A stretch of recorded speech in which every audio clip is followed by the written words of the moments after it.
Então vamos aí? Aula de hoje, o exílio babilônico.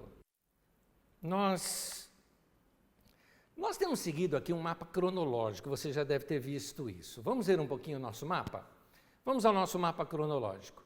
Como você está vendo aí na sua tela, nós viemos estudando já de bom tempo, viemos estudando desde Abraão, já vimos a divisão do reino, já vimos o final do Reino do Norte, o final do Reino do Sul, que terminamos a aula passada falando que o povo foi para o cativeiro babilônico. A parte que nós vamos estudar é essa que aparece em destaque aí na sua tela, onde nós vamos citar algumas coisas do rei Joaquim, de quando ele foi levado para cativeiro, Zedequias, que é outro também que é levado para o cativeiro, e o cativeiro, eu falo cativeiro, mas o certo seria exílio, né? O exílio babilônico e como se deu as coisas por lá. Para a gente aprender um pouquinho mais sobre a Babilônia, me permita agora aqui entrar para dentro da história. Nós vamos entrar na história e na história da Babilônia vamos conhecer um pouquinho do que era esta cidade que se tornou um dos maiores impérios do mundo. Eu vou te mostrar um desenho aqui agora, e esse desenho refere-se à Babilônia do jeito que era naquela época. Isso aqui é uma reconstrução. Você deve estar vendo aquela grande torre ao fundo, na verdade aquilo seriam os chamados zigurates. Os zigurates eram templos, né, aos deuses, e é daí que vem a inspiração do autor para falar da Torre de Babel. Certamente algum zigurate antigo que deve ter ruído, e isso se tornou a lenda da Torre de Babel.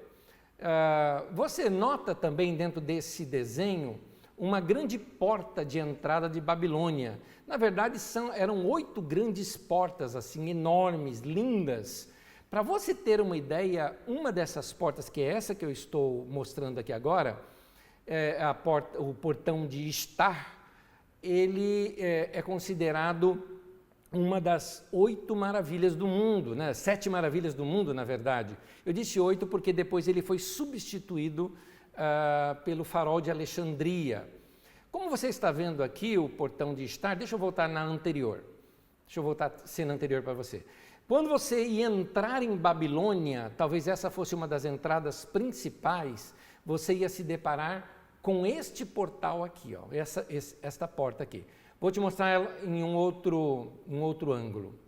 Esta porta é uma reconstrução no Museu de Pérgamo, apesar do nome de Museu de Pérgamo, ele fica em Berlim, na Alemanha, e é uma reconstrução, inclusive, usando materiais arqueológicos que foram encontrados deste portal. Então, se você fosse entrar em Babilônia, era essa a experiência que você iria ter, como está nesta grande porta que você vê aí. Os babilônios eram fantásticos também em outras áreas. Por exemplo, acredita que eles já tinham noções de geometria naquele tempo? Só para você ter uma ideia, os babilônios, eles são considerados talvez os pais da astronomia. Embora naquele tempo a astronomia e a astrologia estivessem ligados como uma só coisa. Bem, nenhuma novidade, porque até durante a Idade Média, astrônomos eram também astrólogos e isso tudo misturado. Para quem não sabe a diferença dos dois, a astronomia é ciência que estuda os planetas, a astrologia é uma invenção humana que acha que os planetas têm influência cósmica de energias e forças sobre nós. Me desculpe o meu tom jocoso, é porque realmente eu acho isso estranho demais. Para você ter uma ideia, uma pessoa que está a 3 metros ou 2 metros de distância de mim, o seu corpo físico emite mais energia atrativa sobre mim do que a Lua, por exemplo, ou um planeta, na Lua não diria, mas do que qualquer planeta do nosso sistema solar que estão próximos de nós, para ter alguma influência sequer sobre a vida da gente. Bom, eu realmente, vocês já deram para perceber, eu não acredito em astrologia. Mas a astronomia, que vem pela matemática, pela ciência, é interessante que esses sábios babilônios chegaram a calcular o curso de Júpiter, o planeta Júpiter. E utilizaram cálculos de geometria, que é interessante, só foram descobertos no século XIV na Europa. Ou seja, 1800 anos depois dos babilônios é que os europeus vieram descobrir, embora não houve contato nenhum, os europeus não se basearam nos escritos babilônios, porque a arqueologia que nos revela isso, ela é recente, é de poucas décadas atrás, que arqueólogos descobriram esses escritos e estudos babilônicos sobre a geometria, embora não era esse o nome que eles usavam, mas haviam cálculos iguais ao que nós utilizamos hoje na geometria. Isso me faz pensar o seguinte: já pensou se a humanidade não tivesse as guerras que teve e esse conhecimento não tivesse sido perdido? A gente olha hoje, por exemplo, para as pirâmides do Egito, né, que são muito antigas, né, muito, por exemplo, você pega aquela grande pirâmide de Gizé, se não me engano, é 2.800 a.C., você vê a perfeição matemática de tudo aquilo, e isso se perdeu ao longo do tempo. São conhecimentos que foram interrompidos por causa da guerra. Se isso não tivesse acontecido, quanto conhecimento a humanidade não teria outro, né, em termos de ciência, e eu acho isso fantástico. O conhecimento deles também estava na área da construção, assim como você via lá os zigurates deles, né, que eram aquelas grandes torres, quase que em formato piramidal, que na verdade eram grandes templos. Eles tinham também um embelezamento muito grande, porque os babilônios valorizavam a arquitetura e valorizavam também a arte, e juntando tudo isso, criaram os famosos, uma das 7 maravilhas do mundo de fato até hoje, que eram chamados os Jardins da Babilônia. Aqui está uma das reconstruções de possível como teria sido os chamados Jardins Suspensos da Babilônia, não é? Assim como o pessoal costuma chamá-lo. Para quem não sabe, a Babilônia é um território, hoje, né? A Babilônia, ela ficaria mais ou menos 10 quilômetros ao sul de Bagdá. Então, no Iraque de hoje, é onde era a Babilônia no passado. Então, só para você se localizar nos dias modernos, no Iraque, hoje, ao sul, seria a Babilônia, ao norte seria a Síria, lá em Assur, e no Irã seria a Pérsia, que vem depois dominar a Babilônia, ok? Então, a Babilônia, aquele território, ele deve ter sido colonizado mais ou menos em 2600 a.C., são as primeiras civilizações naquele lugar. Só para você ter uma ideia, a nossa história que nós contamos de Abraão, ela vai começar em 1800 antes da Era Comum. Quando você vê na sua apostila AEC, significa antes da Era Comum. Você só vai entender perfeitamente por que a gente troca antes de Cristo para antes da Era Comum, você vai entender isso quando nós formos estudar lá na época de Jesus, acerca do ano 0, que tem um erro ali de cálculo, tá bom? Mas o correto seria antes da Era Comum, que é o que nós medimos hoje. A Babilônia, então, ela ficava naquela região que a gente chama de Mesopotâmia. Mesopotâmia significa entre rios, né? Por isso a palavra potos, né? Como você vê, por exemplo, hipopótamos, né? Você conhece? Que acho que é cavalo do rio, né? Que é a palavra hipopótamo. Então, Mesopotâmia vem de entre rios. 2 grandes rios, o Tigre e o Eufrates, possibilitaram muito que os humanos se estabelecessem ali por causa da agricultura, que, aliás, esse é um dos grandes vantagens da humanidade, né? Por exemplo, você tem povos antigos, né? Outra raça, como era o caso dos neandertais. Como os neandertais eram só caçadores e eles não eram agricultores, então eles viviam sendo nômades, o que possibilitou a sua extinção.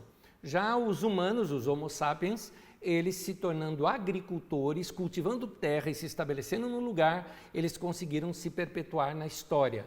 Então você vai notar, se você pegar um mapa antigo, por exemplo, se você pegar aquele atlas geográfico, que é o Geacron, que eu uma vez já ensinei aqui nas primeiras aulas, acho que na primeira aula eu já te coloco o link dele, geacron.com, é gostoso de brincar com ele. Quando você vai pegar anos antes da Era Comum ou antes de Cristo, você coloca menos um número tal. Então eu acho que o Giacrum deve ir até 3.000 ou 10.000, não lembro, antes da Era Comum. E você vai notar que as grandes civilizações, elas nasceram em torno de rios, nas grandes civilizações. Você precisa ter o rio ali porque você precisa de água. Por isso, o Egito se tornou rico e forte, o Nilo. A Mesopotâmia, os dois rios, Tigre e Eufrates. Ou o Rio Amarelo, lá na China, por exemplo, né? Então, os povos antigos, da Era Antiga, eles geralmente se estabeleceram e cresceram em torno de rios. Na Mesopotâmia é onde, então, surgem grandes civilizações, os chamados sumérios, né? Os acádios, e aí trocando, geralmente, a cidade que governava, Ur, uma vez, Ur dos caldeus, né? Foi uma dos locais onde se estabeleceram também grandes domínios ali na região, e finalmente a Babilônia. A Babilônia teve dois períodos, um período chamado Paleobabilônico, né, que é um período anterior, foi o primeiro império babilônico, que é aquela época que nós já estudamos aqui, do rei Hammurabi, por exemplo, que foi o auge daquilo tudo, se não me engano, perto de 1800, 1700 e pouco antes de Cristo, que ele cria até um código de lei chamado Código do Hammurabi, que a gente já viu até que é a estela de Hammurabi, né, que tem o Código de Hammurabi, uma coisa fantástica, porque quem estuda leis hoje em dia estuda o Código de Hammurabi, para você ter uma ideia, porque as referências dele são incríveis. Aquela história de olho por olho, dente por dente, por exemplo, que a lei do talião vem do Código de Hammurabi, que é de 1800 a.C., para você ter uma ideia. E isso foi na Babilônia Antiga. A Babilônia que nós vamos estudar aqui é aquela do Segundo Império Babilônico, ou assim chamado Neobabilônico. Então, ele começa com aquela vitória da Babilônia sobre os assírios, vocês já estudaram aqui comigo, dos assírios que vieram, que destruíram Israel ao norte, que era o Reino do Norte. Então, há uma guerra, Carquemênides, se eu não me engano, ou Carquemes, né? A guerra de Carquemes, onde tem a guerra onde a Síria vai enfrentar a Babilônia, o Egito vai lá para também fortalecer essa guerra toda, querendo, na verdade, dominar a região. A Síria e o Egito são derrotados pela Babilônia, e a partir daí você vai ver um grande crescimento desse império da Babilônia. Esse período é aquele período quando o rei Josias morreu. Lembra que ele tentou interceptar o rei do Egito quando ia para esta guerra? O rei do Egito vem, depõe o filho dele do trono, coloca um outro ali no lugar. E a partir daí os problemas surgem agora contra a Babilônia, porque Judá estaria aliada ao Egito e Babilônia quer derrotar o Egito, então primeiro ela derrota Judá. Então chegamos nesse momento da história, explicando aqui para você o que aconteceu ao redor, antes da gente entrar na nossa história bíblica. Se a gente contar desde que Babilônia venceu os assírios e assim assumiu todas as terras do Império Assírio, até quando a Babilônia foi vencida, porque na verdade nem guerra teve, pela Pérsia, com o rei Ciro da Pérsia, que dominou Babilônia e entrou pelos portões de Babilônia, e o povo de Babilônia declarou ele rei deles. Então, o Império Babilônico durou 72 anos, algo em torno de, né? Foi esse momento da Babilônia, que nós estudamos aí dos seus 72 anos, é que nos interessa para entender um momento muito importante dos judeus. É o momento que nós estudamos, terminamos a aula passada falando da destruição de Jerusalém, até nós passarmos todo o período do exílio na Babilônia. Então, vamos ver um pouquinho de cronologia. Essa cronologia que eu vou citar aqui, ela está na sua apostila. Aliás, se você não baixou a apostila, tem aí o link, bem no começo do chat aí, tem o link da nossa apostila, é só você baixar e aí você pode acompanhar também. Vamos então pela cronologia, lembrando que vem de trás para frente, não é? A medida, porque nós estamos falando de antes da Era Comum, então os números vêm de trás para frente. Em 597, nós começamos a pensar sobre a queda de Jerusalém, mas ela não se deu de uma vez, porque em 597 aconteceu o seguinte: os profetas já vinham alertando Jerusalém de que se eles não se arrependessem, que se os reis não se arrependessem, se parassem com a idolatria, se voltassem a servir a Deus, que Deus iria guardá-los, mas eles não ouviram. O profeta Jeremias chegou até a dizer o seguinte: não se levantem contra a Babilônia é poderosa, se nós nos levantarmos contra ela, nós vamos ser derrotados. Jeremias chegava ao ponto de dizer: olha, se os babilônios vierem, os guardas deponham as armas, porque nós não temos condição de enfrentá-los. Mas o que acontece? O rei Joaquim acabou rompendo, querendo enfrentar a Babilônia e rompendo com a Babilônia, assim, querendo se tornar inimigo da Babilônia. Babilônia fez um cerco ao redor dele, porque ele se achava que ele seria apoiado pelo Egito, e o Egito, na hora H, não mandou exército nenhum para defendê-los. Então, Babilônia faz uma coisa: ela invade Jerusalém, depõe o rei, leva o rei para o cativeiro, e juntamente com ele, se não me engano, algo em torno de 10 mil pessoas, se não me engano, eles levam para a Babilônia toda a corte do rei, a mãe do rei, todos eles foram levados para lá, inclusive o profeta, que se torna profeta depois, Ezequiel, que nesse tempo era um dos sacerdotes, talvez algum sacerdote auxiliar naquele tempo, ele é levado para lá também, para a Babilônia. Tanto o rei quanto a corte ficaram, no caso o rei preso, mas boa parte da corte ficaram como que servindo ali, porque a corte tinha os artesãos, tinha os pintores, tinha, vamos dizer assim, os pedreiros, os marceneiros, gente que sabia fazer obras.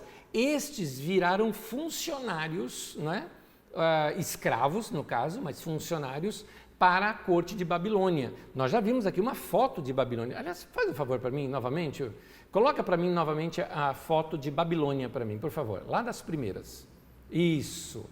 Dá para você notar aí o tamanho dessa cidade e a maneira como, o quanto de construção e trabalho não tinha aí.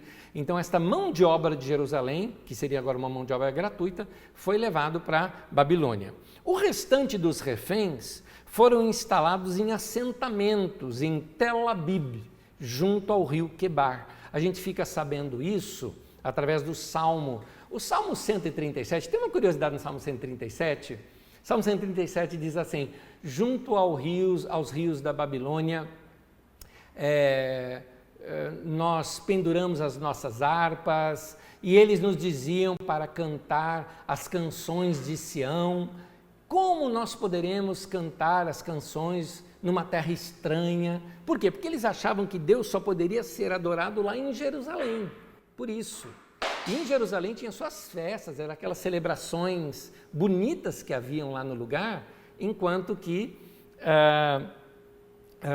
eles não estavam com coração para fazer aquilo. Eu só queria te chamar a atenção porque eu acho que na década de 70, talvez, porque eu era criança, então deve ser década de 70, muita gente já dançou uma música nos bailinhos da vida, era assim que se chamava na época, e eu me lembro da música tocando na rádio, In the rivers of Babylon. Eu não lembro mais da música.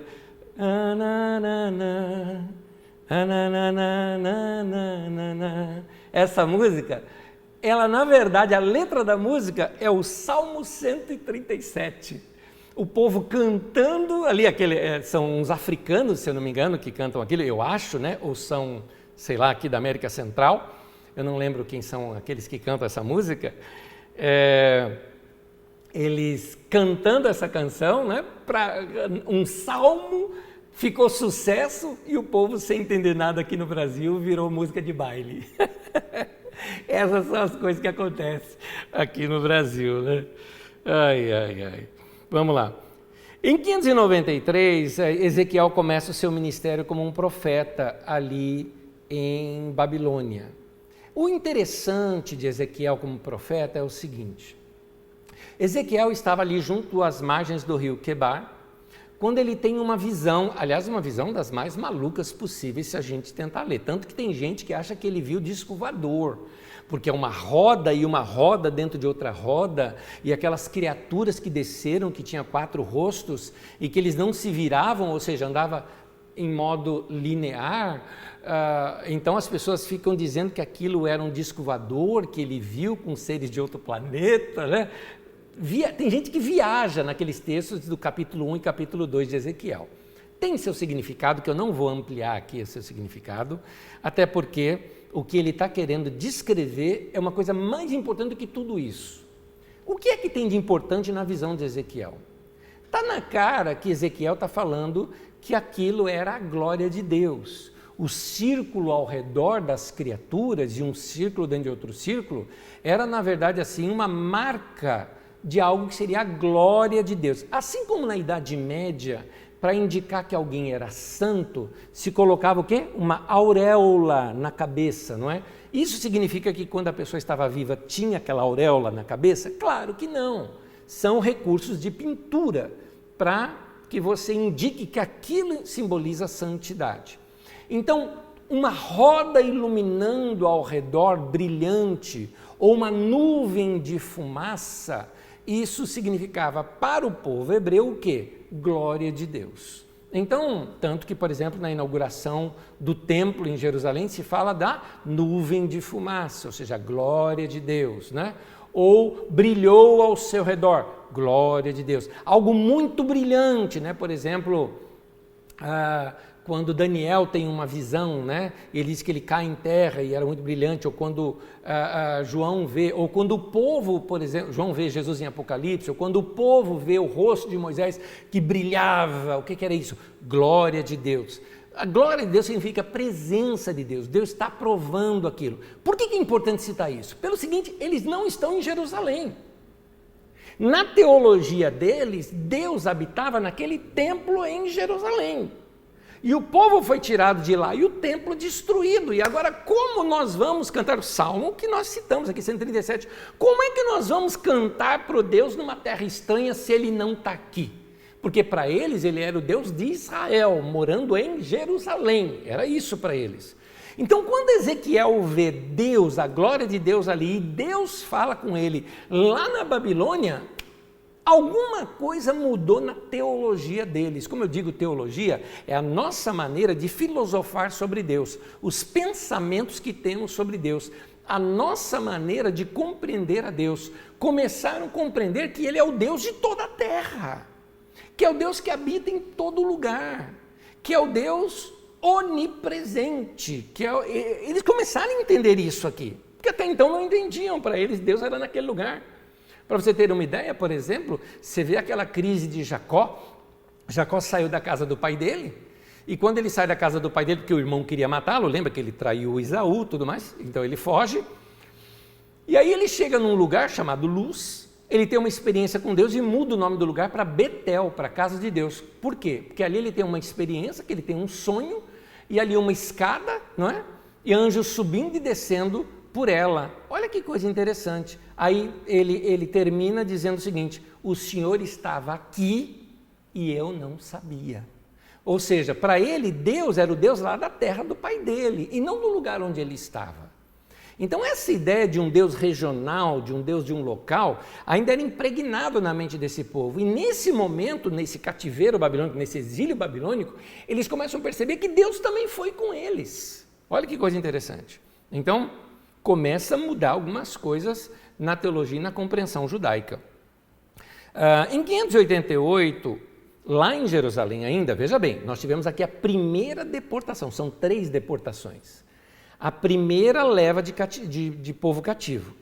Jerusalém ainda não estava destruída. O rei foi que foi levado para o cativeiro junto com um grupo de pessoas. Mais pessoas populacionaram ali, habitaram no lugar, reformataram o lugar. O rei foi trocado, lembra daqueles nomes todos, né? Do rei Joaquim, do rei Zedequias, e todos eles tinham seus nomes trocados, lembra disso? Ok. Então, o rei Zedequias é o rei lá em Jerusalém agora. E esse rei, ele faz algo, ele tenta romper com Babilônia. E ele decide se aliar ao Egito, de novo, isso anos depois do que tinha acontecido com o rei Joaquim. Ele tenta romper com a Babilônia, não pagar mais impostos Aí Babilônia acaba a paciência. Ela manda um exército muito grande, e nesse exército muito grande, ele faz um cerco ao redor de Jerusalém, 1 ano e meio de cerco, nada entra, nada sai. Para quê? Para acabar com as reservas, para acabar com a alimentação, para acabar com a economia, e o povo ir definhando, o exército ficar fraco, para depois eles invadirem e não ter tantos mortos do lado deles. Finalmente, eles invadem a cidade de Jerusalém, incendeiam Jerusalém, incendeiam os palácios, destrói o templo. Que templo? O templo de Salomão. O templo de Salomão foi completamente destruído, veio abaixo nesse tempo. O que você tem hoje aqui em Israel não é do templo de Salomão. Aquele muro das lamentações não é do templo de Salomão, tá? Então, porque tudo veio abaixo nesse período aqui. O rei foi preso, e aí vocês têm uma figura clássica, é uma das figuras mais clássicas que tem de um grande pintor, onde ele desenha aqui como teria sido essa destruição de Jerusalém.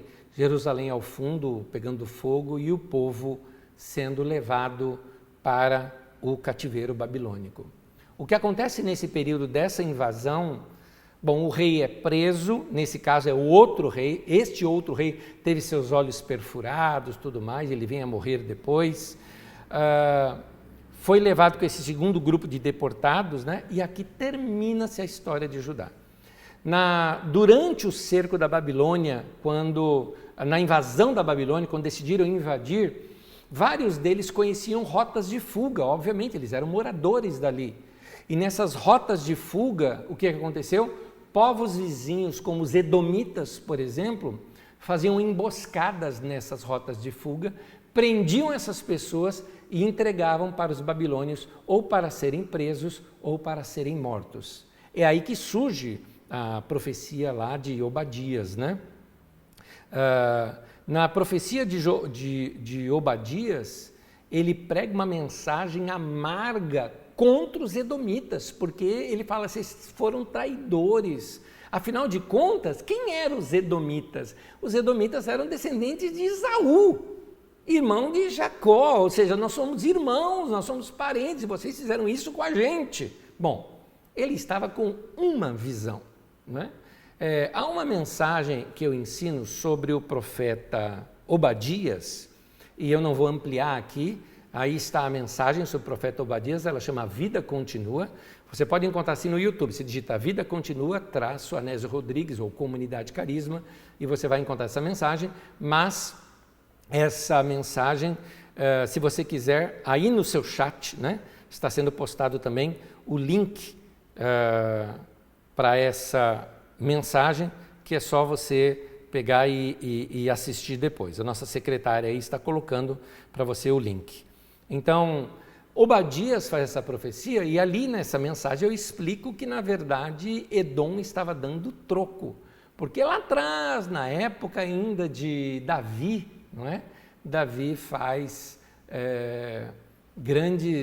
um grande morticínio, né, sobre os homens de Edom. Então, os edomitas estavam, na verdade, dando troco. E naquela mensagem eu explico um pouquinho isso, você pode assisti-la. Eu não vou entrar aqui porque eu ia sair da minha aula, né, para dar um estudo só sobre a profecia de Obadias, que é o menor livro dos profetas do Antigo Testamento. Mas muito interessante que, aliás, até quando eu dou essa mensagem, eu falo que eu nunca na minha vida toda eu encontrei uma pregação sobre Obadias. Já até vi citação, mas uma pregação só sobre o livro de Obadias eu nunca vi e me arrisquei a fazer uma, está aí à sua disposição. Quando eles destroem Jerusalém, a Babilônia coloca um governador biônico ali no lugar. Quando a gente fala biônico, é controlado pelo império, certo? Ou seja, um representante do império. Pegou um judeu, óbvio, que falava a linguagem deles, e ele se torna governador. Por quê? Judá agora, a Judéia, acabou se tornando então uma província de Babilônia. Só que este que foi colocado no lugar, Gedalias, depois que ele já estava no 4º ano de governo, um grupo de rebeldes, vou chamar assim, liderados pelo Ismael, filho de Netanias, ele mata o Gedalias. E aí é uma crise, porque ele matou um representante do governo de Babilônia. Nesse momento, os judeus se apavoraram. Temeram a retaliação que teve pela morte do Gedalias, e um grupo de judeus, então, resolve fugir para o Egito, porque eles entenderam, Babilônia vai vir e vai destruir tudo. Eles forçaram Jeremias e Baruque, que era secretário de Jeremias e também profeta, a serem levados para o exílio no Egito, vamos dizer assim. Não é? Eles chegaram, inclusive, a construir uma colônia judaica ali na cidade de Elefantina, ali no Egito. Eu cheguei a ver fotos e figuras de como é Elefantina hoje, mas não representa nada daquela época, então eu resolvi nem colocar aqui em sala de aula aqui para vocês. Mas o que chama atenção é, numa das ruínas encontradas ali, a arqueologia encontrou um templo para os judeus ali, que os judeus lá em Elefantina construíram. Só que eles começaram a adorar também a rainha dos céus, chamada Astarote ou Ishtar, que era quem? O nome daquele portão lá de Babilônia que você viu, tá? Então, eles adoraram também divindades egípcias, ou seja, criou um panteão, vamos dizer assim, onde Jeová era casado com Astarote e teve um filho chamado Baal. Para você ter uma ideia, a mistureba que eles fizeram dos deuses. Por quê? Porque eles começaram a julgar que eles haviam sido destruídos porque não adoraram a Astarote. Era por isso que eles acharam que Babilônia destruiu. Aliás, deixa eu ver se é aqui que eu tenho esse texto. Não, é mais adiante. Mais adiante, inclusive, eu vou acabar lendo esse texto que está mencionado aí na sua apostila, de Jeremias, no capítulo 44, se não me engano. Isso mesmo. Então, agora, é interessante notar o seguinte, anos depois, que é uma curiosidade só, anos depois, quando já não é mais na época de Ciro, é na época de Dário, quando Dário era o rei da Pérsia, Dário tinha um grande respeito pelas religiões locais. E numa das investidas sobre o Egito, quando eles foram dominar ali o Egito, ele, checando as religiões locais, viu uma grande reclamação contra os judeus. Por quê? Um dos deuses locais ali era um deus que era representado por um bezerro, por um cordeiro. E no templo dos judeus se sacrificava um cordeiro ali no altar de sacrifícios. Então, Dário manda destruir aquele templo, estou falando lá de Elefantina, né, lá no Egito. Dário da Pérsia manda destruir aquele templo porque ele era ofensivo às religiões locais. Isso aqui é só uma curiosidade de algo que aconteceu naquela época. 562, com a morte de Nabucodonosor II, o Nabucodonosor que você conhece na Bíblia é o Nabucodonosor II, tá bom? O Nabucodonosor I é de 1000 e pouco antes de Cristo, para você ter uma ideia, antes de Davi, antes do rei Davi existir, que tinha esse Nabucodonosor I lá na Babilônia, mas que não foi um grande rei. O grande foi esse, o Nabucodonosor II, que tinha esse grande império babilônico. Então, o Nabucodonosor que a gente conhece é o segundo. Com a morte do Nabucodonosor II, o seu filho, Avil-Marduk, ou chamado na Bíblia de Evil-Merodach, ele assumiu o trono e em 561 ele deu anistia para o rei Joaquim, aquele da primeira vez em que eles foram levados para o cativeiro. Lembra que são 3? Naquele primeiro que o rei foi levado e que ficaram lá em Babilônia, que eu até coloquei de novo a figura de Babilônia aqui para vocês, então ele deu anistia para ele, libertando da prisão. Isso aqui é narrado para a gente em 2 Reis, capítulo 25, versículo 27 ao 30. O texto diz assim: No 37º ano do exílio de Joaquim, rei de Judá, no ano em que Evil-Merodach, ou Avil-Marduk, como é o nome dele lá de Babilônia, se tornou rei da Babilônia, ele tirou Joaquim da prisão, no 27º dia do 12º mês. Ele o tratou com bondade e deu-lhe o lugar mais honrado entre os outros reis que estavam com ele na Babilônia. Assim, Joaquim deixou suas vestes de prisão e o resto de sua vida comeu à mesa do rei. E diariamente, enquanto viveu, Joaquim recebeu pensão do rei.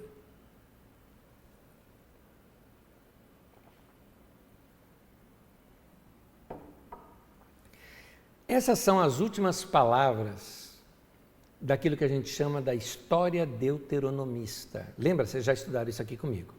Deuteronômio, Josué, Juízes, pula o livro de Ruth. 1 Samuel, 2 Samuel, 1 Reis e 2 Reis. Esse compêndio todo é chamado de história deuteronomista. Você vai perceber que são do mesmo autor, vamos colocar assim, ou dos mesmos autores, porque o livro de Deuteronômio mesmo foi reescrito diversas vezes, foi sendo feito acréscimos nele. A edição final que a gente tem da Bíblia, que é essa que a gente usa hoje, ela só pode ter sido escrita depois dessa ocasião. Entendeu? Ou seja, você está aqui nos últimos versículos dizendo do rei Joaquim, e um detalhe, não fala da morte do rei Joaquim. Ou seja, o rei Joaquim ainda estava vivo e tinha sido liberto da prisão quando foi encerrado os últimos detalhes do texto da história deuteronomista. O que significa que os textos de Josué, de Juízes, os textos de 1 Samuel, 2 Samuel, 1 Reis, 2 Reis, foram todos revisados nesse momento.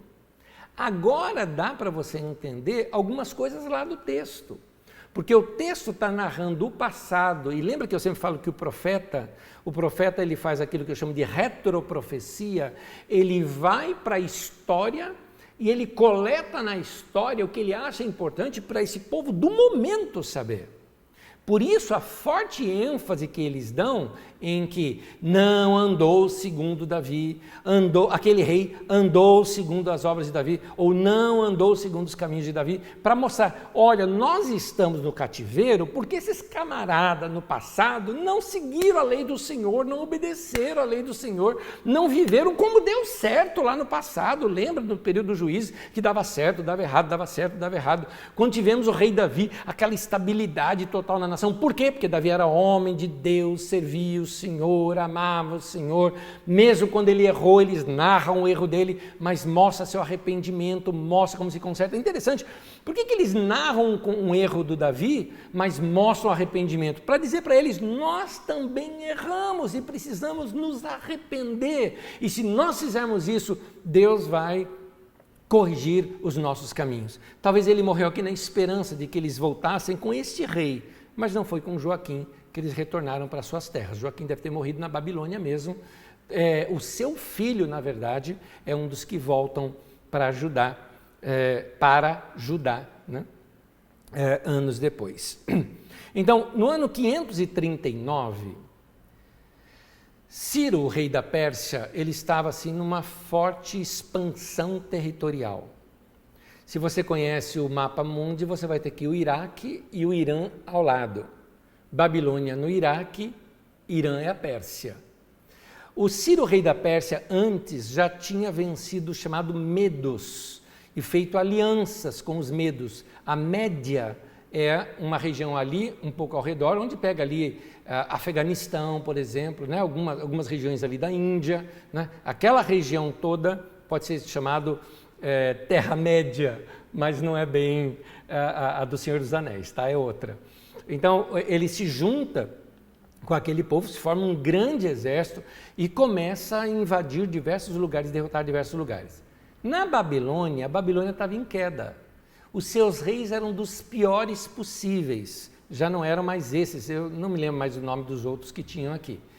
E era uma degradação tão grande que quando Ciro resolve pegar todo o seu exército e enfrentar Babilônia, você já viu aquela foto de Babilônia, né?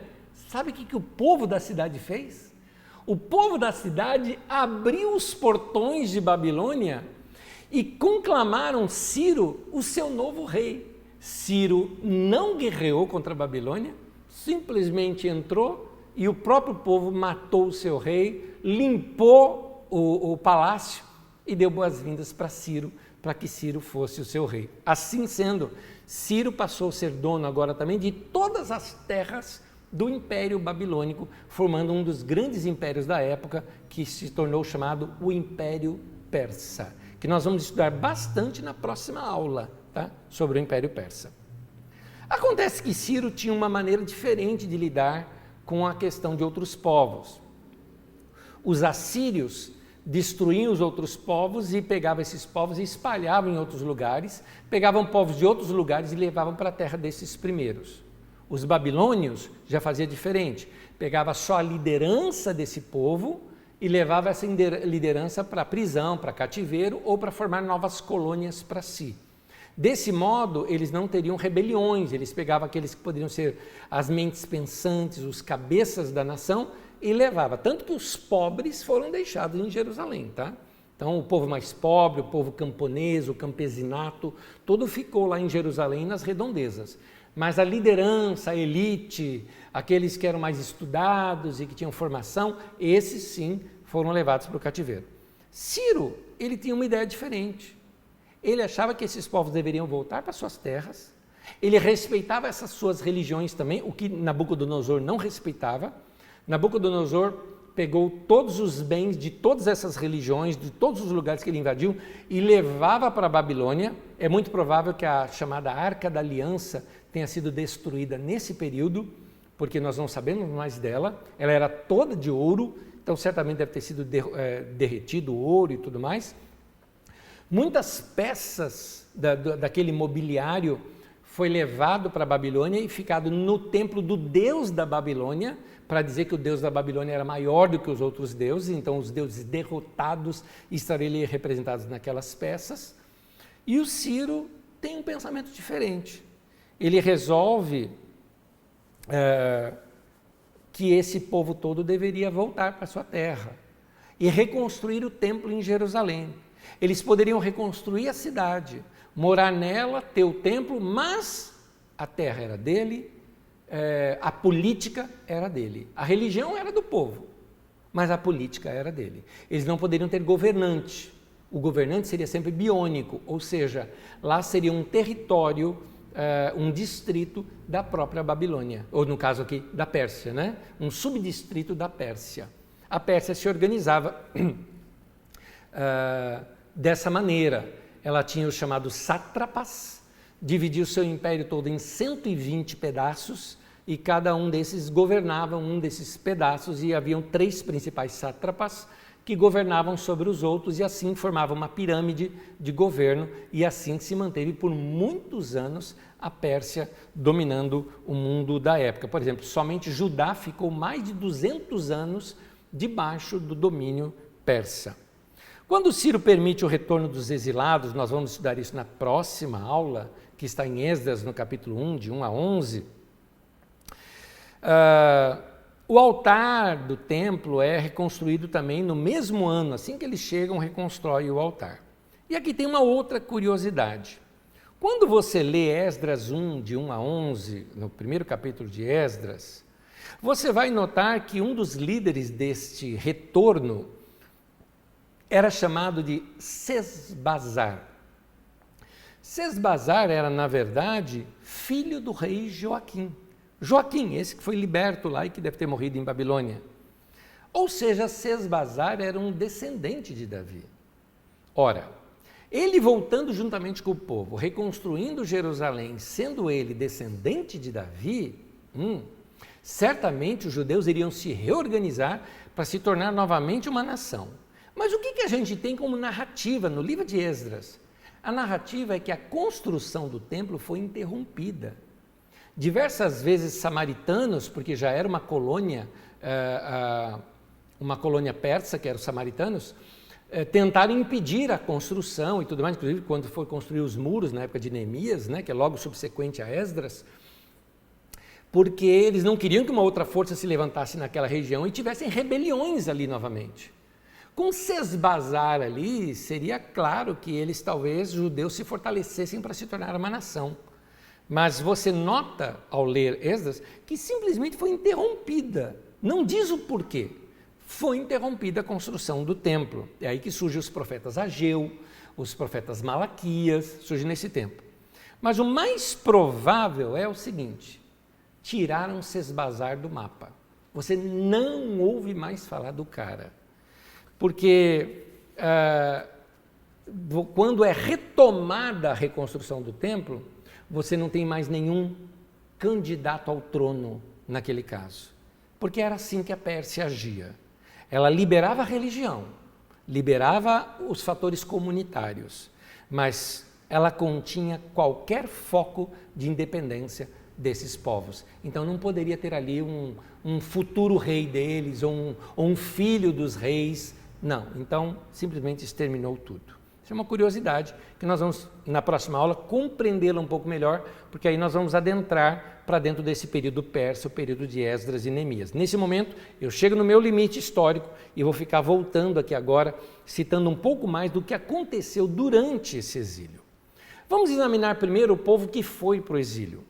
O povo que foi para o exílio foi justamente o povo da elite. Então, aqueles mais poderosos, os mais capazes, os mais capacitados, eram que foram levados para o exílio. Se nós contarmos, muitas pessoas falam, mas não foi 70 anos de exílio babilônico? Não, não foi. Porque se a gente contar desde a primeira deportação, nós temos 58 anos. Se nós contarmos da queda de Jerusalém, que foi depois, nós temos só assim, é muito tempo, mas temos 47 anos. Mas não temos 70 anos.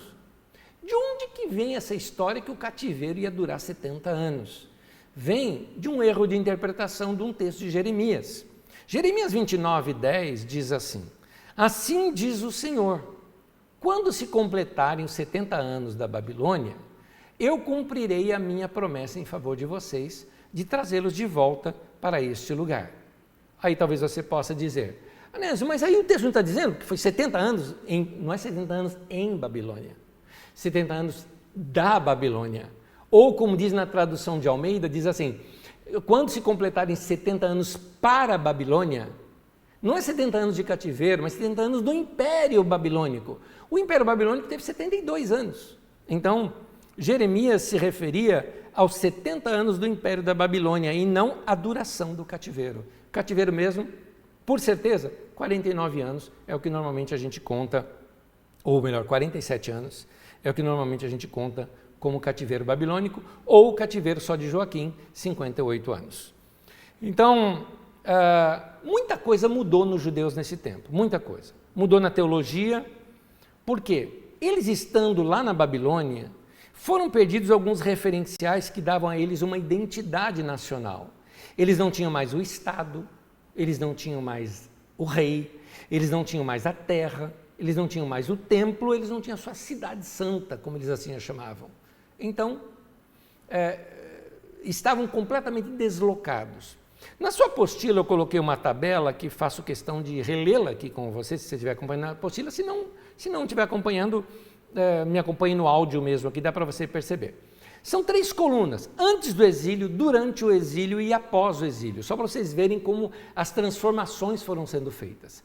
Antes do exílio, você tem os descendentes do rei Davi no trono. Durante o exílio, o rei não passava de um prisioneiro de guerra. Depois do exílio, não tinham mais reis, não teve mais reis ali. Antes do exílio, havia um controle do poder político e religioso na mão dos judeus. Durante o exílio, o poder estava com a Babilônia. Após o exílio, o poder político estava com os persas. O poder religioso, para julgar aquelas questões religiosas e morais, estava nas mãos dos sacerdotes. Antes do exílio, a lei do Estado era a lei de Deus, que era que os profetas tanto brigavam com os reis, para eles obedecerem à lei de Deus. Durante o exílio, o povo devia obediência somente à lei do poder estrangeiro. Após o exílio, já no período persa, eles podiam observar a sua lei religiosa, mas a lei civil era dos persas. Antes do exílio, Judá era uma nação, um estado. Durante o exílio babilônico, não havia mais um estado independente, apenas ali uma comunidade étnica desintegrada e dispersa no meio ali de um império completamente multicultural, né? Muita coisa misturada. Tinha tudo para não dar certo, né? Para aquele povo se misturar tanto e se desfazer essa comunidade judaica. Após o exílio, durante o domínio dos persas, por um tempo a Judéia foi uma província persa de Samaria, sendo o governo central em Samaria. Depois, ela mesma se tornou uma província persa, mas era só assim como aqui no Brasil nós temos um estado, né, dentro da nação. Antes do exílio, a terra pertencia aos judeus. Durante o exílio, a terra pertencia aos babilônios. E após o exílio, a terra pertencia aos persas, que cobravam impostos dos judeus por estarem usando a terra deles.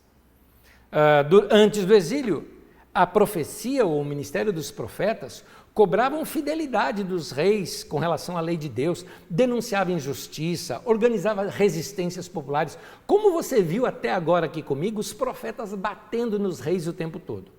Já durante o exílio, a atitude dos profetas foi outra. A profecia animava o povo, renovando a esperança de que um dia eles voltariam para sua terra.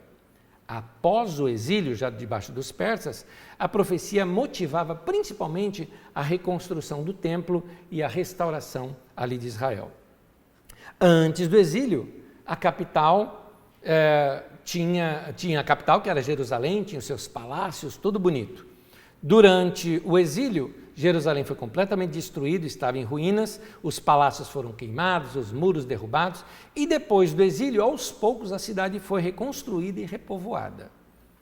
Antes do exílio, o templo, a Arca da Aliança e o altar de sacrifício era o centro do culto a Jeová.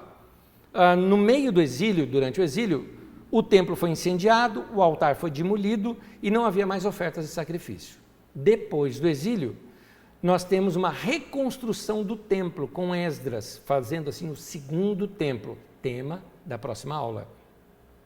E novamente são feitas algumas ofertas de sacrifícios.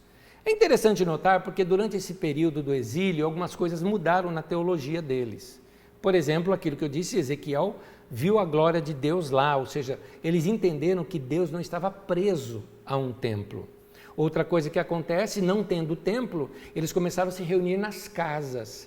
E nas casas se fazia leitura dos textos que haviam sobrado para eles. Textos de Deuteronômio, como textos da lei, textos dos profetas, que já existiam as profecias de Isaías e tantas outras profecias. E isso era lido nas casas. Tempos depois, ainda no exílio, eles constroem algumas casas somente para poder fazer essas reuniões. Esses locais de reunião eram chamados de sinagogas. É aqui que começa a aparecer algumas coisas diferentes, que nós só vamos percebê-las melhor no Novo Testamento. Como não havia mais sacrifício no templo, não tinha mais a terra deles, eles não tinham uma identidade, eles não tinham símbolos que pudessem assim mostrar para eles que eles eram de fato judeus, então eles se apegaram a dois sinais principais. Primeiro, a circuncisão. Quem é judeu se circuncida, quem não se circuncida não é judeu. Então você vai notar que os textos escritos na época do exílio usa muito o termo circunciso ou incircunciso.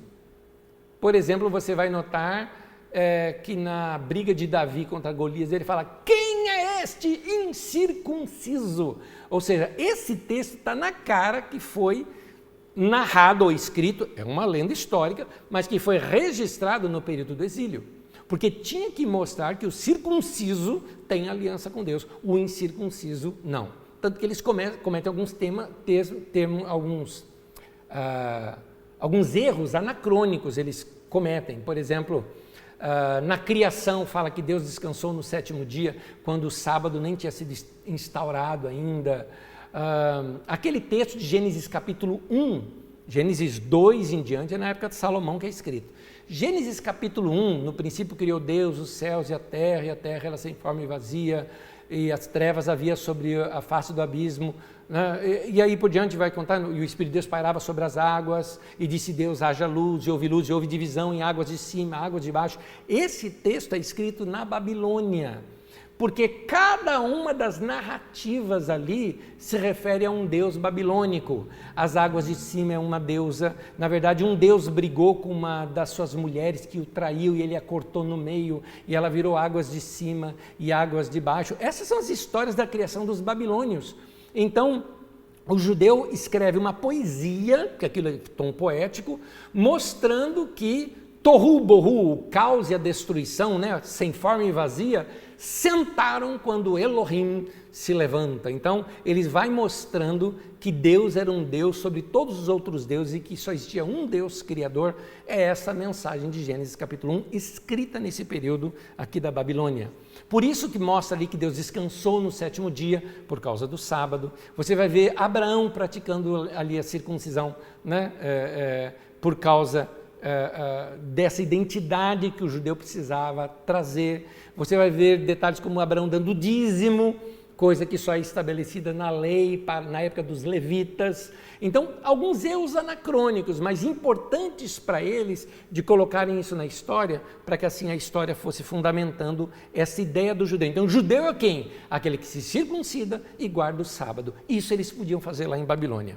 Mas eu vou falar isso positivamente. Por que positivamente? Porque essa identidade dos judeus foi importante, porque os povos vizinhos também foram levados para o cativeiro. E eles sumiram do mapa. Por quê? Porque eles não tinham nada que os unisse, assim, que o identificasse, que eles também eram da mesma nação. Tanto que essas nações sumiram do mapa. Tanto que, assim, estuda história, você não vai ver mais falar dos amonitas, dos filisteus, dos edomitas, dos fenícios. Você não ouve mais falar deles. Os edomitas, na verdade, você ouve, mas com outro nome, porque é de um outro povo que povoou aquele lugar, de onde vem, inclusive, o rei Herodes, anos mais tarde. Mas você não ouve mais falar desses povos, porque eles perderam sua cultura, perderam sua identidade. Já os judeus não. Os judeus mantiveram sua cultura, mantiveram sua identidade, por isso eles retornam para Jerusalém, reconstroem o templo e mantêm, assim, a sua religião viva, não é? Nós temos aqui, nesse período histórico, a fundamentação que nós vamos passar a conhecer como judaísmo. A ideia de judaísmo surge, na verdade, nesse momento, apesar que a gente chama de judaísmo tardio. Mas é aqui que ele se fundamenta e esse judaísmo vai crescendo nas suas leis, nos seus costumes, até chegar na época de Jesus, onde nós vamos compreendê-lo melhor, com suas rígidas leis cerimoniais e essa identidade sobre o povo. O que aconteceu com o povo que não foi levado para o cativo? O povo que ficou? Alguns entraram em crise de fé. Porque tinham grupos populares que não eram muito ligados à religião do templo. Sempre tem, gente. A gente lê na Bíblia que eles serviam a Jeová lá no templo, mas o povão mesmo, tinha uns que não se ligavam muito na religião, não. Até porque a religião na época de Salomão em diante está elitizada, é só o povo rico e tudo mais. O povão mesmo continuava seguindo os deuses dos seus ancestrais, as deusas e tudo mais. Tanto que eles chegam a dizer para Jeremias que a culpa da destruição foi porque eles pararam de fazer culto à rainha dos céus, que era Azerá, ou Astarote, ou Istar, que é aquela daquela porta que eu lhes falei. Agora sim o texto, Jeremias 44, acompanha comigo, diz assim: então todos os homens que sabiam que as suas mulheres queimavam incenso a outros deuses, e todas as mulheres que estavam presentes em grande número, e todo o povo que morava no Egito e na região de Patros, disseram a Jeremias: nós não daremos atenção à mensagem que você nos apresenta em nome do Senhor. É certo que faremos tudo o que dissemos que faríamos. Queimaremos incenso à rainha dos céus, derramaremos ofertas e bebidas para ela, tal como fazíamos nós e nossos antepassados, nossos reis, olha a denúncia aqui, nossos reis e nossos líderes nas cidades de Judá e nas ruas de Jerusalém, eles faziam isso. Naquela época tínhamos fartura de comida, éramos prósperos e nada sofríamos, mas desde que paramos de queimar incenso à rainha dos céus e de derramar ofertas de bebida a ela, nada temos tido e temos perecido pela espada e pela fome. As mulheres ainda acrescentaram: quando nós queimávamos incenso à rainha dos céus e derramávamos ofertas de bebidas a ela, será que era sem o consentimento dos maridos que fazíamos bolos na forma da imagem dela e derramávamos as ofertas de bebidas? Esse papo já está lá no Egito. Lembra que eu lhes falei que quando assassinaram Gedalias, um povo foge para o Egito, lá em Elefantina, e monta lá uma forte comunidade judaica, Pois é, levaram Jeremias para lá, e Jeremias está dizendo, não, vocês não podem adorar a rainha do céu e outras coisas. Ele fala, nós vamos adorar sim, porque nós já fazíamos isso lá em Israel, inclusive os líderes faziam escondido de vocês. É o que eles estão denunciando aqui. Então dá para você ter uma ideia, a bagunça que tinha ficado lá em Judá, quando eles viram que o templo foi destruído. Nesse período tem a ação dos profetas. Jeremias opera nesse tempo, Baruque, Obadias desempenharam seu ministério muito forte ali. Tem um outro grupo também, que a gente chama dos cantores do templo, que eles passaram a fazer suas procissões, e aquele costume de se lamentar nos muros vem desse tempo. Aí sim, era nos muros da época de Salomão, né, do que restava ali de Jerusalém, eles faziam sacrifícios ali. E até em Jeremias 41 conta uma história de quando um grupo desses homens foram assaltados, né? Muitos deles foram mortos e tudo mais. Enfim, estava um caos aquela região de Jerusalém. Há um texto que é o chamado Cântico das Lamentações, ou Lamentações de Jeremias. Por que cita Lamentações de Jeremias? Porque Jeremias era o único nome famoso da época. É muito provável que não tenha sido Jeremias quem escreveu isso, mas sim esses servos do templo, esses poetas do templo, os cantores do templo, é provavelmente quem escreveu, sob, obviamente, a escola e orientação de Jeremias. Então, esses textos revelam muito algo, porque os seus escritores estavam muito próximos daquilo lá. É interessante que Jerusalém foi destruída, e talvez já no primeiro ano, nos primeiros momentos após a destruição de Jerusalém, é que eles escrevem e narrando esta tragédia. Eles ficaram muito confusos diante de tudo aquilo que aconteceu. É como se eles já não soubessem mais o que acreditar. A gente acredita e não acredita, tão certo, tão errado. O que vamos fazer? Vamos se arrepender e ter esperança, vamos nos grudar na esperança de que Deus venha nos perdoar.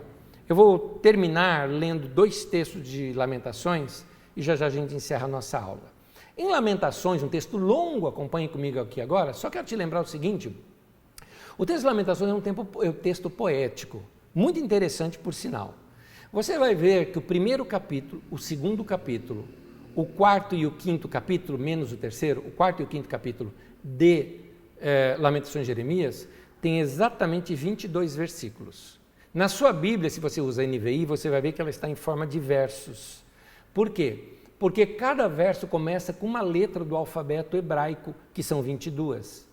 No capítulo 3, você vai notar 66 versículos, porque eles repetem 3 vezes cada uma das letras. É muito interessante, é uma construção muito linda que se faz, que não tem sentido em português por causa da tradução. Mas aqui, então, imagina como se você estivesse ouvindo uma letra de uma canção, com rimas poéticas, não é? E não só com sonoridade, mas com ritmo na forma de leitura. É muito interessante, e aqui vem a leitura para vocês do capítulo inteiro, do 5º capítulo de Lamentações de Jeremias. Siga comigo.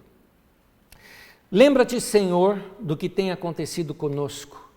Olha e vê nossa desgraça. Nossa herança foi entregue aos estranhos, nossas casas aos estrangeiros. Uma pausa aqui, deixa eu voltar aqui o texto com você.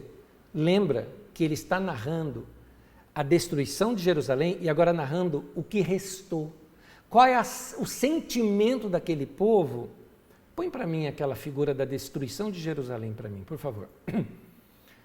O sentimento do povo que ficou, não esses que estão sendo levados para o cativeiro, mas o que ficou dos arredores e que passaram a populacionar Jerusalém depois dessa ocasião. Vamos ler agora de novo. Lamentações 5, de 1 a 22, diz assim: Lembra-te, Senhor, do que tem acontecido conosco, olha, vê a nossa desgraça. Nossa herança foi entregue aos estranhos, nossas casas aos estrangeiros. Somos órfãos de pai, nossas mães são como viúvas. Temos que comprar a água que bebemos. Nossa lenha só conseguimos pagando. Aqueles que nos perseguem estão bem próximos. Estamos exaustos e não temos como descansar. Submetemos ao Egito e à Assíria para conseguir pão, isso no passado, né?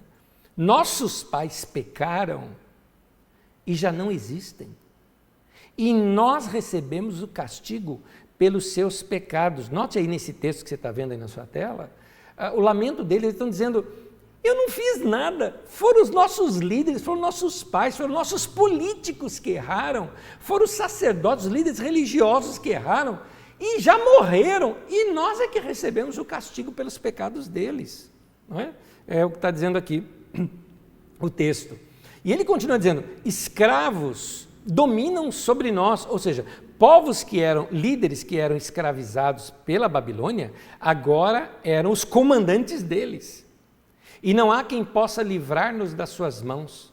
Conseguimos pão arriscando a vida, enfrentando a espada do deserto. Nossa pele está quente como um forno, febril de tanta fome. As mulheres têm sido violentadas em Sião e as virgens nas cidades de Judá. Os líderes foram pendurados por suas mãos. Aos idosos não se mostra nenhum respeito. Os jovens trabalham nos moinhos, os meninos cambaleiam sob o fardo de lenha. Os líderes já não se reúnem junto às portas da cidade. Os jovens cessaram a sua música. Dos nossos corações fugiu a alegria. Nossas danças se transformaram em lamentos. E aqui a frase é forte, a coroa caiu da nossa cabeça. Ai de nós, porque temos pecado. E por esse motivo o nosso coração desfalece e os nossos olhos perderam o brilho. Tudo porque Sião, o monte Sião, está deserto. Os chacais perambulam por ele. Tu, Senhor, olha só que mudança. Tu, Senhor, reinas para sempre. O teu trono permanece de geração em geração. Por que motivo então te esquecerias de nós? Por que haverias de desamparar-nos por tanto tempo? Restaura-nos para ti, Senhor, para que voltemos. Renova os nossos dias como os de antigamente, a não ser que já tenha nos rejeitado completamente e a tua ira contra nós não tenha limite. Gente, esses textos demonstram também que o povo começa a reexaminar sua consciência. Eles reconhecem a sua culpa, se arrepende, pede misericórdia e passa a confiar naquele Deus que restaura a vida e que perdoa. No meio dessa dor toda, nasce a esperança. É como se eles descobrissem um rosto misericordioso de Deus que eles haviam esquecido. E eles começam a fundamentar agora a sua esperança no amor de Deus. E agora sim eu leio o último texto com vocês. Lamentações capítulo 3. No versículo 19 em diante. Diz assim: lembro-me da minha aflição e do meu delírio, da minha amargura e do meu pesar. Lembro-me bem de tudo isso e a minha alma desfalece dentro de mim. Todavia, lembro-me também do que pode me dar esperança.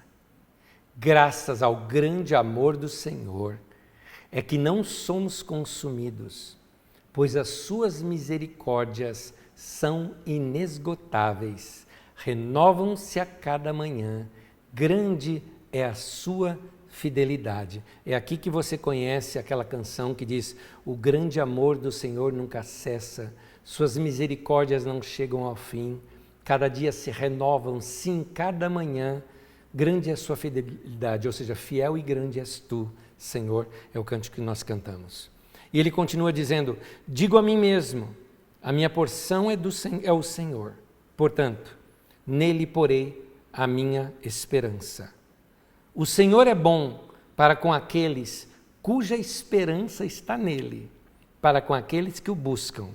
É bom esperar tranquilo pela salvação do Senhor.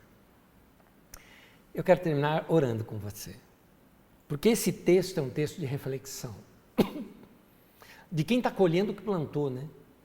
Um texto de reflexão de um povo que está arrependido de não ter dado ouvidos a Deus. Um texto de reflexão de um povo que chega assim e fala: Deus, fiz burrada, mas eu estou confiando na tua misericórdia. Misericórdia significa que eu não mereço, mas Deus, em sua bondade, vai fazer assim mesmo por mim. Vamos orar? Senhor, nós entregamos ao Senhor o nosso coração e te pedimos misericórdia para que o Senhor reconstrua a nossa vida se algum momento da nossa vida, algumas das áreas da nossa vida, não seguimos a lei do Senhor e a tua orientação. Reconstrua-nos, ó Deus, para ti. Atrai o nosso coração para o Senhor. E que a lição desses homens e mulheres do passado nos sirva agora no presente, de ouvirmos a tua voz, de ouvirmos a tua profecia, de submetermos a tua palavra. E assim, Senhor, veremos a tua graça e a tua misericórdia sobre nós. Em nome de Jesus nós te pedimos. Amém e amém. Que Deus abençoe você em nome de Jesus. Que esse ensino seja guardado no teu coração. E agora sim, para a próxima aula, você leia o livro de Esdras e de Neemias. De preferência, talvez eu vou me manter entre esses dois. Vou tratar também sobre o livro de Jonas, nós vamos tratar, e também sobre o livro de Ruth. Você fala, o que Jonas, Ruth, Esdras e Neemias têm a ver um com o outro? Pois é o mesmo período histórico, é esse período após eles voltarem do cativeiro babilônico. Na próxima aula, então, nós vamos estudar sobre Judá debaixo do Império Persa. E ali nós temos muitas lições para nós aprendermos, inclusive sobre as influências teológicas que acontecem dali em diante. Vamos passar várias aulas estudando somente sobre esse período histórico, que foi de mais de 200 anos. E nós vamos estudar, e eu tenho certeza que vai nos esclarecer mais ainda.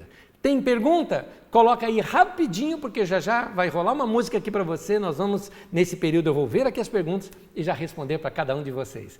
Deus abençoe e até daqui a pouquinho.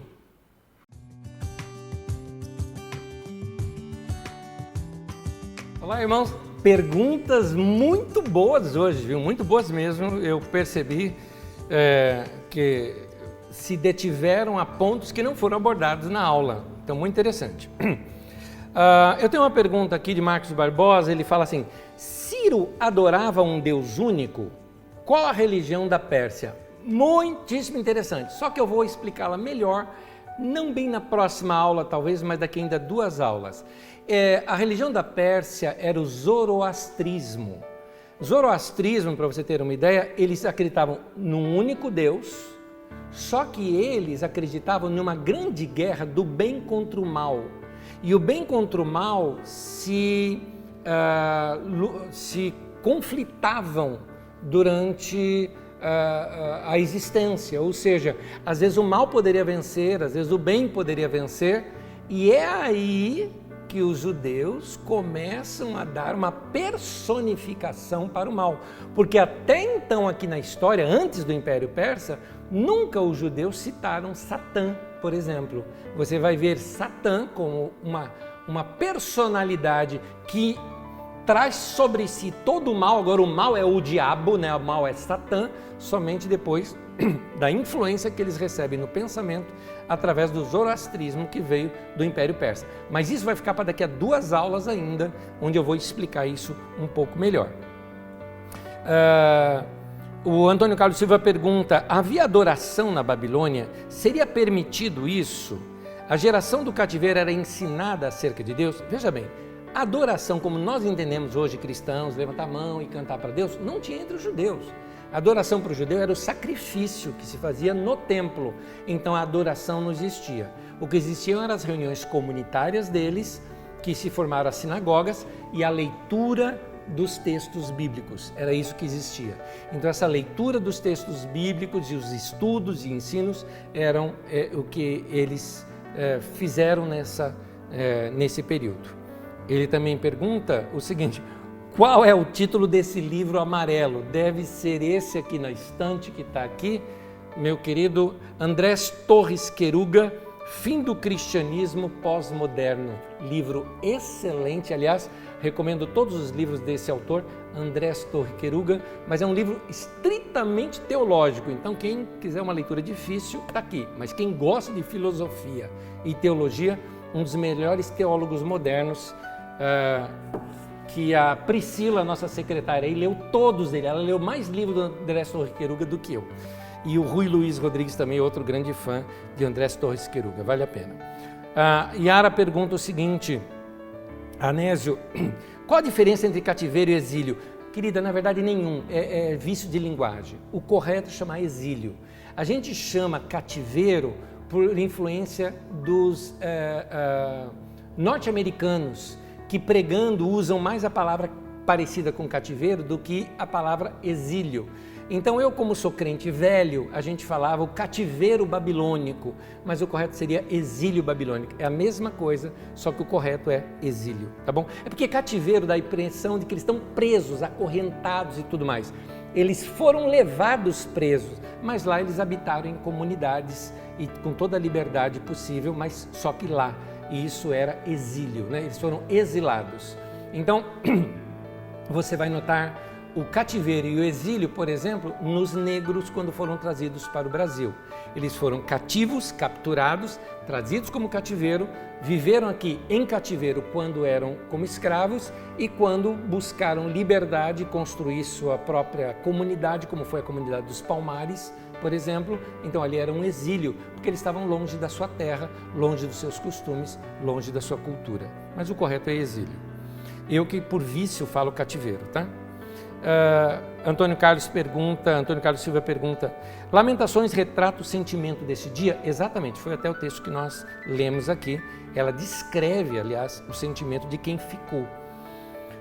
Alguém da comunidade Renovação me pergunta assim: onde entra Daniel nesse contexto e também suas profecias? Muito boa sua pergunta. Por quê? Porque é a pergunta que a gente faz quando a gente lê o livro de Daniel anacronicamente, ou seja, a gente lê Daniel como sendo do período Babilônia e do período da Pérsia. E na verdade não é do período grego. Nós vamos estudar Daniel aqui, mas nós vamos estudar Daniel lá no período grego. Então, quando eu estiver estudando com você, quando surgiu o Antigo Testamento, quando se compôs o Antigo Testamento, na tradução grega, que foi a Septuaginta, quando tem a invasão de Antíoco Epifânio, que faz aquela pressão sobre o território de Judá e tem a revolta dos Macabeus, é nesse período que é escrito Daniel. Fala, mas Anésio, Daniel fala do Império Persa e do Império Babilônico. Eu vou só te narrar uma coisinha. A ordem dos reis de Daniel estão todas erradas. A ordem ali. Você vai notar que ele troca de ordem os reis, ele coloca quase como que Dário como subsequente a Nabucodonosor e depois é que aparece o Ciro. Ele erra a ordem. Ora, não era Daniel que escreveu isso, porque Daniel não erraria essa ordem, entendeu? Então, quem errou, certamente alguém que está muitos anos depois. Então, 200 anos mais ou menos depois do período, ou 400 anos, se você for pegar desde o período, não chega a 400, 300 e poucos anos depois do período babilônio e persa, né? Depois daquele início do período persa, que é o período descrito de Daniel, é que o livro é escrito. E quem escreveu o livro não tinha acesso a bibliotecas como temos hoje, não tem internet que temos hoje, então ele errou na maneira de descrever. Isso mostra que o livro é um livro posterior. E o livro está narrando exatamente a invasão de Antíoco Epifânio, que foi um seleucida, sobre Judá, quando ele sacrifica um porco lá no templo de Jerusalém e tudo mais. Essa história nós vamos estudar aqui, mas tem bastante aula para frente ainda, tá bom? Só te adiantei alguma coisinha aqui. Sebastião Peixoto pergunta o seguinte: o pessoal que formou uma colônia no Egito voltou para Jerusalém? Como eles se juntaram novamente com o pessoal que retorna do exílio babilônico, no caso? Não voltaram. Inclusive a profecia de Jeremias diz isso. Diz que somente pouquíssimos deles, que seriam certamente viajantes ou coisa parecida, iria voltar, mas aquele povo não voltaria. Ele disse que aquela comunidade seria destruída e que sofreria invasões, o que realmente aconteceu. Eles foram para o Egito para buscar segurança, o Egito estava fraco, povos vizinhos invadiram o Egito e destruíram também essa comunidade judaica, inclusive destruíram o templo que eu narrei durante a aula, o templo que eles construíram lá em Elefantina, e não ficou mais essa comunidade lá, tá bom? A profecia de Jeremias diz isso, eu não me lembro aqui a referência agora, mas você pode encontrar Jeremias dizendo isso para eles. O Cleiton Nunes pergunta: Anésio, como acontecia a comunicação com os judeus na Babilônia? Qual era a língua dos babilônios? Os babilônios falavam o acádio, não era uma língua igual à dos judeus. A língua dos judeus era uma língua um pouco mais parecida com a língua árabe, né? O hebraico, na verdade, é da linha do aramaico. Então, certamente existiam pessoas que sabiam as línguas, porque eles levaram a elite. A elite era uma elite estudada, haviam linhas de comércio entre esses dois lugares, portanto haviam comerciantes que sabiam essas línguas e foram esses que foram levados para o cativeiro. Então, certamente você ia ter entre os judeus gente que não sabia falar o acádio e gente entre os próprios judeus que poderia fazer essas traduções entre eles. A última pergunta, ela me chega assim... Anésio, sabemos que Daniel leu os escritos do profeta Jeremias na Babilônia. Como esses escritos chegaram às mãos de Daniel? Detalhe, assim, você vai ver isso comigo depois. Daniel é quase um ícone fictício, tá bom? Então, quando mostra que ele leu os textos, é alguém posterior a Daniel que está fazendo essa releitura acerca deste homem chamado Daniel, que nós vamos estudar isso mais adiante, tá? E vai ficar mais claro para você. Mas, sobre os escritos do profeta Jeremias, eles foram para a Babilônia sim. Jeremias escreveu uma carta, alguns trechos de Jeremias foram escritos e enviados para a Babilônia. Não se esqueça que havia ligação entre Babilônia, porque a Judéia era local mesmo dos babilônicos, era território deles agora. Então continuou havendo comércio entre essas linhas e provavelmente Jeremias tenha escrito isso enquanto ainda estava na Judéia. É isso, essas são todas as perguntas e se você tem mais alguma, manda para a gente depois, responderemos na próxima aula para você e nós vamos encerrando nossa aula por aqui. Que Deus abençoe você, lembra, estude Esdras e Neemias, onde nós vamos entender essa volta deles para reconstruir Jerusalém. Vamos ver, nessa época também nós temos as profecias de Ageu, de Malaquias, se você quiser ler também, vai compreender um pouquinho, mas eu não vou entrar em detalhes, vou apenas citá-las.